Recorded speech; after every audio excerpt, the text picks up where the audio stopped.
जय हिंद साथियों। जैसा कि आप सभी जानते हैं कि हमारा सीपीओ 2024 की जो वैकेंसी है वो पोस्टपोन हो चुकी है। लगभग सारे फोर्सेस ने बच्चों को वापस भेज दिया है। तो इसके पीछे जो मेन कारण बताया जा रहा है वो रिजल्ट रिवीजन को लेकर है। और बच्चों में ये कन्फ्यूजन है कि भाई रिजल्ट रिवाइज होगा कि एडिशनल निकलेगा। तो भाई उसको लेकर मेरी कुछ एनालिसिस है। ठीक है। ये ऐसे एनालिसिस नहीं है, ये आप सभी के पास है भाई। इन सब की पीडीएफ आपके पास है। कहीं ना कहीं से आपको ये ग्रीवियंस पीडीएफ मिली होगी या जो 2-3 फोटो मिले होंगे। तो उसी के बेसिस पे मैं एनालिसिस कर रहा हूँ। ठीक है भाई। और मैं आप लोगों में से हूँ भाई। मैं यूआर कैटेगरी से बिलोंग करता हूँ और मैं बिल्कुल बॉर्डर पर ही हूँ लगभग। मेरी रैंक 3322 है। ठीक है भाई। और मतलब मेरे नीचे 17 यूआर होंगे लास्ट। तो मेरी भी कुछ ऐसी हालत है। तो गलती की गुंजाइश तो नहीं होगी भाई, क्योंकि मैंने पूरी रात लगाई है इस पे। 2 बार 3 बार इसको दोबारा से दोबारा रिफाइन करके मैंने ये अच्छे से एनालिसिस किया है। हो सकता है 19-20 हो जाए, लेकिन उतनी गलती नहीं होंगी। तो बेसिकली मैं बात जो करूंगा वो करूंगा एज को लेकर और पोस्ट प्रेफरेंस को लेकर, क्योंकि भाई कंफ्यूजन मेन यहीं पर आती है। जो अदर कैटेगरी के लोग हैं, मतलब अदर कैटेगरी के कैंडिडेट्स हैं, तो अगर भाई वो यूआर की क्राइटेरिया फुलफिल नहीं करेंगे तो वो अपने कैटेगरी में लाई करेंगे। तो कितने बच्चे वैसे हैं जो वहां जाएंगे और कितने अपने कैटेगरी में रहेंगे, उसी के ऊपर मैं ये एनालिसिस लेकर आया हूँ। ठीक है भाई। और वो जो 3 सोर्सेज हैं वो और कोई नहीं है, वो यही है। ठीक है। और ये आपको कहीं ना कहीं दिखे ही होंगे। आप जहां भी ग्रुप में ज्वाइन होंगे, चाहे टेलीग्राम चाहे व्हाट्सएप जहां भी, तो ये मिले ही होंगे भाई आपको। मैं कोई अपने से बनाकर तो लाया नहीं हूँ। ठीक है भाई। तो मैं उन बच्चों से भी कहूंगा भाई जिनके नाम इन लिस्ट में है, देखो, जितना आपका राइट है उतना हमारा राइट भी है। मैं आपके प्राइवेसी का खंडन नहीं कर रहा हूँ। ठीक है। मैं ना आपके नाम ले रहा हूँ ना कुछ। मैं बस एक एनालिसिस लेकर आया हूँ ताकि लोगों के बीच कंफ्यूजन कम हो सके, दूर हो सके। ठीक है भाई। और देखो, अब जो एज मांगा गया था जनरल कैटेगरी का, क्योंकि हमारी 24 की भर्ती है, तो उसमें 1 अगस्त 2024 एज ऑन ये था। ठीक है। तो 2 अगस्त 1999 से पहले जो थे वो 25+ एज वाले हैं। अब इसी के बेसिस पे, जो ये 3 सोर्सेस थे, इसी के बेसिस पे ये है वो नाम जो मैंने रिफाइन किए हैं इनको लेकर और इनके पर्टिकुलर पोस्ट प्रेफरेंस। अब इन सब का समराइज्ड मैंने आगे बताया है। ठीक है भाई। तो ये जो ऑरेंज मार्क आप देख रहे हो, किसी किसी में ये ऑरेंज कलर के हैं, तो ये वो लोग हैं जो 25+ से ऊपर है, यानी वो अपने कैटेगरी में लाई करेंगे। ठीक है। और ये उनकी पर्टिकुलर पोस्ट प्रेफरेंस है। मेनली बात मैं कर रहा हूँ डेट ऑफ बर्थ की, प्री के स्कोर की, मेंस की, फाइनल स्कोर की, और वो कौन सी कैटेगरी से हैं और उनकी पोस्ट प्रेफरेंस क्या है। ठीक है। अब इसमें कई बच्चे हैं जिनकी, जैसे ये भाई है, जो भी है ना, तो ये ओबीसी कैटेगरी से बिलोंग करते हैं और इनके जो नंबर है वो सीआरपीएफ और बीएसएफ दोनों को फुलफिल करते हैं। लेकिन इनको बीएसएफ मिलनी चाहिए, पर उससे पहले इनका पोस्ट प्रेफरेंस है वो सीआरपीएफ है। तो ऐसे कई लोग हैं इस लिस्ट में। उन्हीं को लेकर मैं क्या करने वाला हूँ, आप सभी को बताने वाला हूँ। और लास्ट में मैं बताऊंगा कितने मेल है, कितने फीमेल है, कौन डेंजर जोन में है, कौन नहीं है। तो भाई ये वो बंदे हैं जिन लोगों की रिजल्ट को लेकर दिक्कत है। इनमें से कई लोग हैं जिनके पोस्ट अलॉट हो चुके हैं पहले ही, कई ऐसे हैं जिन्हें नहीं हुए हैं। तो ये वो कुल बंदे हैं इतने। ठीक है। आप चाहे तो स्क्रीनशॉट ले सकते हैं, खुद से देख सकते हैं। मैं आगे सीधा उस मेन मुद्दे पे आता हूँ। ठीक है। ये कुछ और एक्स्ट्रास थे जो जिनको नहीं मिली है, वो उस लिस्ट में नहीं है, जिसमें कि ये एक ईडब्ल्यूएस है यहाँ पर, एक भाई यहाँ ईडब्ल्यूएस से है, एक एससी से है। ठीक है। एससी कैटेगरी से इनको बीएसएफ मिल रही है यहाँ पर, और इनको सीआरपीएफ मिल रही है। ठीक है ना। एक्स सर्विसमैन भी है। ये 3 एक्स सर्विसमैन मिले मुझे दूसरी लिस्ट में। अब बात करूंगा मैं रॉन्ग पोस्ट अलॉटेड की।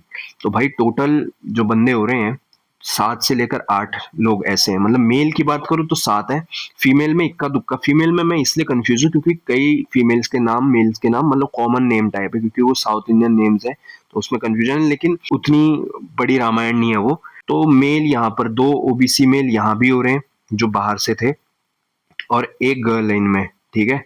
जिसके जिसको सीआईएसएफ मिली। मतलब ये वो लोग हैं, कुल मिला के 7-8 लोग हैं, 7 मेल 1 फीमेल है, जिनको ये वाली पोस्टें मिली हैं।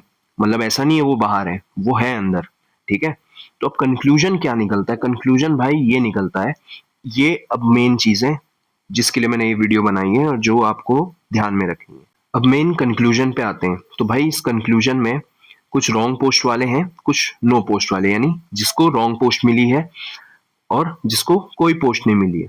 तो भाई 2 यूआर हैं इसमें, ठीक है, जिसमें से एक को पोस्ट अलॉट हो रखी है गलत, ठीक है। 29 मेल है, एक गर्ल है, यानी टोटल 30 ओबीसी हैं, जिसमें से 7 लोगों को पोस्ट मिल रखी है, 6 लड़के और 1 लड़की, ठीक है। अब 8 ईडब्ल्यूएस हैं जिन्हें कोई पोस्ट नहीं मिली, 7 एससी, 8 एसटी, जिसमें से एक एक फीमेल है, ये वो लोग हैं जिन्हें कोई पोस्ट नहीं मिली, और 6 एक्स सर्विसमैन हो गए। तो टोटल हो रहे हैं 61 लोग हो रहे हैं जिन्हें दिक्कत आ रही है रिजल्ट में, जिसको गलत पोस्ट मिली है या जिसको कोई पोस्ट नहीं मिली है। ओके, अब इन 61 में से 56 आपके मेल हो गए, 5 फीमेल हो गई, including 1 allotted girl. 1 allotted girl से मेरा मतलब है जो यहां पर थी एक लड़की, इसकी बात कर रहा हूं मैं, ठीक है। अब आते हैं नीचे वापस। 61 का कैसे डिस्ट्रीब्यूशन हो रखा है, 56 मेल है, 5 फीमेल है। अब इन 56 में से 6 ओबीसी ऐसे हैं जिनकी पोस्ट चेंज होनी है, एक यूआर ऐसा है जिसकी पोस्ट चेंज होगी, और 6 एक्स सर्विसमैन है जो कि नॉर्मल इंडिविजुअल में इंक्लूड नहीं होंगे। तो अब हम इसमें से सब्ट्रैक्ट करेंगे 13, क्यों? क्योंकि इनकी पोस्ट चेंज होंगी, मतलब ये ऑलरेडी रिजल्ट में इंक्लूडेड है, तो ये 13 पहले से ही मौजूद है। तो जो मेल बचते हैं, तो कुल मिलाकर बचते हैं 43 मेल। ये वो हैं जिन्हें कोई भी पोस्ट नहीं मिली है, ठीक है भाई। और इन 43 में से भी 9 ओबीसी, 3 ईडब्ल्यूएस और ऑलमोस्ट सारे एससी एसटी यूआर क्राइटेरिया पे लाई नहीं करते हैं, चाहे वो एज को लेकर हो और चाहे वो मार्क्स को लेकर हो, ठीक है। और इसमें वो 2 भी इंक्लूड किए मैंने इन 9 में, जो कि यहाँ पर थे, जिनका पोस्ट चेंज होना है, ठीक है भाई। तो अब इन 43 मेल्स में से, इंक्लूडिंग वो जो 2 पोस्ट चेंज वाले हैं, पोस्ट चेंज वालों को तो खैर पहले ही उनके नाम आ चुके हैं, तो मोटा मोटी मैं 45 ले रहा हूँ, वैसे 43 ही है। तो in total 20 OBC plus EWS ऐसे हैं जो कि यूआर कैटेगरी में लाई करते हैं, यानी वो यूआर से सीट ले सकते हैं। पर वहां भी ये मैटर करता है कि क्या उन्होंने एज रिलैक्सेशन लिया है और उनकी पोस्ट प्रेफरेंस क्या है। ये जो चीजें हैं ये बहुत मैटर करती है, ठीक है। आगे बढ़ते हैं भाई। ये उनकी पोस्ट प्रेफरेंस है, ठीक है। ये जो मैंने आपको ऊपर डेटा दिखाया था पूरा लिस्ट में, वो मैंने कंक्लूड किया है इसमें। तो उसमें जो दिल्ली पुलिस में है वो यूआर से एक बंदा है, ठीक है। सीआईएसएफ से एक ईडब्ल्यूएस, 4 ओबीसी, एक एससी, 5 एसटी हो रहे हैं, इन टोटल 11 लोग हो रहे हैं, ठीक है। और आईटीबीपी में एक ईडब्ल्यूएस, 3 ओबीसी, 2 एसटी, एसटी नहीं हो रहा है। अब 4 ओबीसी ऐसे हैं जिन्हें आईटीबीपी मिल सकती है, लेकिन उनके जो पोस्ट प्रेफरेंस है आईटीबीपी से पहले, वो या तो सीआरपीएफ है या तो बीएसएफ है, ठीक है। अगर वहां वो फुलफिल नहीं होते तो ऑटोमेटिक, जाहिर सी बात है, उनके नंबर आईटीबीपी वाले हैं तो आईटीबीपी तो उनको मिलनी ही है। ऐसे ही एसएसबी में एक ओबीसी, एक ईडब्ल्यूएस, ठीक है, इन टोटल 2 लोग हो रहे हैं एसएसबी में। सीआरपीएफ की और बीएसएफ की बात कर रहा हूं, इसमें थोड़ी सी कंफ्यूजन हो सकती है आपको, लेकिन ये कंफ्यूजन इसलिए होगी, पोस्ट प्रेफरेंस को लेकर होगी। अब इसमें क्या हो रहा है, 10 ओबीसी सीआरपीएफ में है, 4 ईडब्ल्यूएस है, ठीक है। बीएसएफ में एक यूआर है, 3 ओबीसी हैं और एक एससी है।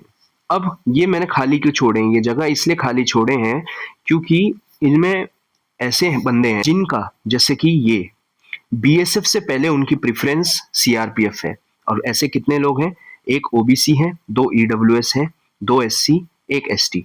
यानी अगर चेंजेस आते हैं पोस्ट में, यानी लोगों की अगर पोस्ट चेंज होगी सीआरपीएफ से बीएसएफ या बीएसएफ से सीआरपीएफ, तो वहां पर ये जो 6 बंदे हैं, ये 6 बंदे, इनका क्या हो रहा है कि बीएसएफ से पहले इनका सीआरपीएफ पोस्ट प्रेफरेंस है, तो या तो इन्हें सीआरपीएफ मिल सकती है, लेकिन इनके नंबर बीएसएफ वाले भी हैं, तो ये वो कुछ बंदे ऐसे भी हो रहे हैं, ठीक है भाई।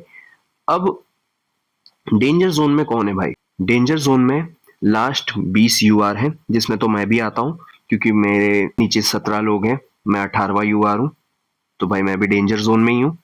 और 9 ओबीसी, 5 ईडब्ल्यूएस, 6 एससी मेल और 7 एसटी मेल, ये जो बंदे हैं, इन केस अगर रिजल्ट रिवाइज होता है तो हमें खतरा हो सकता है, ठीक है।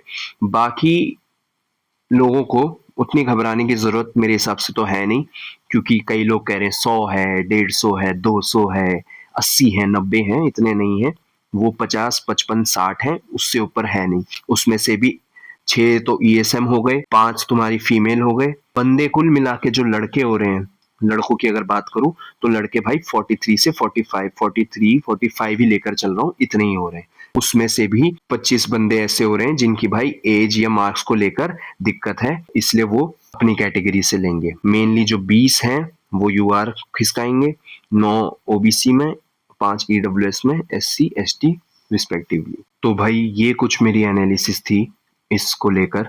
हो सकता है कि यार आप लोगों को समझ ना आया हो, तो पॉज कर लेना, स्क्रीनशॉट ले लेना, वीडियो दोबारा देख लेना, तब आपको शायद समझ आए, ठीक है?